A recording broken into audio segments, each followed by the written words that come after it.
मैं सर्वप्रथम यही कहना चाहूंगा कि जो आपने बात करी उसको षड्यंत्र को लेकर, हम लोग उसके साथ बिल्कुल भी वाकिफ नहीं रखते हैं। अगर आपने हमारा सीडब्ल्यूसी का जो रेजोल्यूशन ऑपरेशन सिंदूर के बाद आया, हमारे जो तमाम बड़ी लीडरशिप है उन्होंने जो बयान दिया है वो उसकी सराहना करती है। और अब हम लोग ये मानते हैं, कांग्रेस पार्टी ये मानती है, ऑपरेशन सिंदूर इस देश की सेना का गौरव है, हम सब के लिए गौरव का विषय है और हम सब लोग उसके साथ हैं।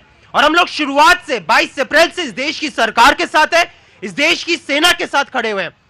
रही बात आपने सलमान खुर्शीद जी के बयान को लेकर बात करी थी, मैं उस पर भी एक प्रकाश डालना चाहूंगा। मैं यहाँ पे पूछना चाहूंगा, अगर मैं यहाँ पे कहीं पे भी गलत हूं आप मेरे को टोकेगा। नहीं, आप बोलिए, आप निर्भीक होकर बोलिए। मैं यहाँ पे पूछना चाहता हूं, अगर आज हमारी, आपके, मेरे, हम सब लोग यहाँ पे मौजूद, हम सब लोगों के टैक्स पेयर्स के पैसे से अगर एक प्रतिनिधिमंडल जो है विदेश में जाता है तो वहां पे कुछ सवाल हम पूछेंगे और ये हमारा जो है जिम्मेदारी है सवाल पूछना। 3 प्रमुख सवाल है और मैं आपको तथ्यों के साथ उनका जो है पूछने का काम कर रहा हूं। पहला सवाल, क्या हम लोग सिर्फ अंडर सेक्रेटरी या फिर जो पूर्व राष्ट्र अध्यक्ष है सिर्फ उनसे मिल रहे हैं?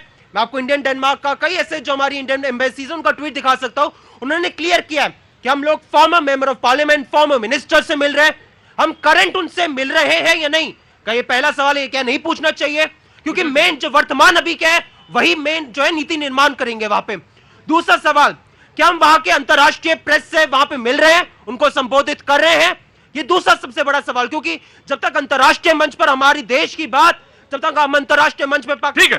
तीसरा सवाल, ठीक। और तीसरा सवाल, क्या जो हम देशों में जा रहे हैं, क्या वो देशों के जो प्रमुख है राष्ट्रीय अध्यक्ष, वो हमारे भारत के पक्ष में कोई बयान दे रहे हैं नहीं? ये 3 बड़े सवाल है और ये पूछने क्या महत्वपूर्ण नहीं है?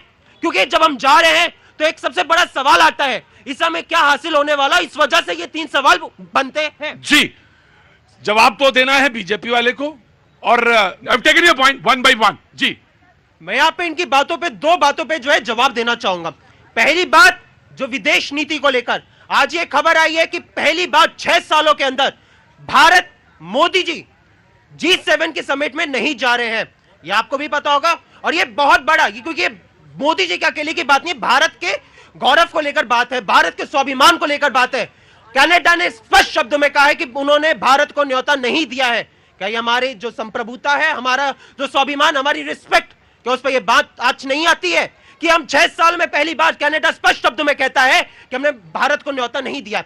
दूसरा सवाल, इन्होंने जो सिंदूर को लेकर बात किया, मैं उस पर कहना चाहूंगा, इनके जब धर्म को लेकर ये बात करते तो उनको भूलना नहीं चाहिए कि इनके ही एक जो नेता है विजय शाह जी, वो हमारी जो सेना की बहन है कर्नल सोफिया कुरैशी जी। मैं आपको यहां पे टोकना चाहूंगा, मैं डिबेट बहुत ध्यान से सुन रहा था आज और मेरा बताइए, क्योंकि रामगोपाल वर्मा का जवाब, वो रामगोपाल जी का तो जवाब वो देंगे समाजवादी, सज्जन सिंह वर्मा का आप जवाब देंगे।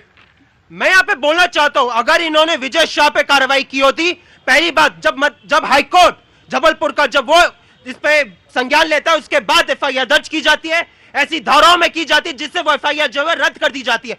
मोहन यादव जी इनके मुख्यमंत्री, उनका बचाव करते हुए जो दिखाई पड़ते हैं तो सवाल नहीं उठेगा। और अगर इन्होंने विजय शाह पे कार्रवाई कर दी होती तो उनके उधमपुर के जो विधायक है रणबीर सिंह पठानिया, वो ये नहीं कहते कि इंडियन एयरफोर्स जो है वो नालायक है।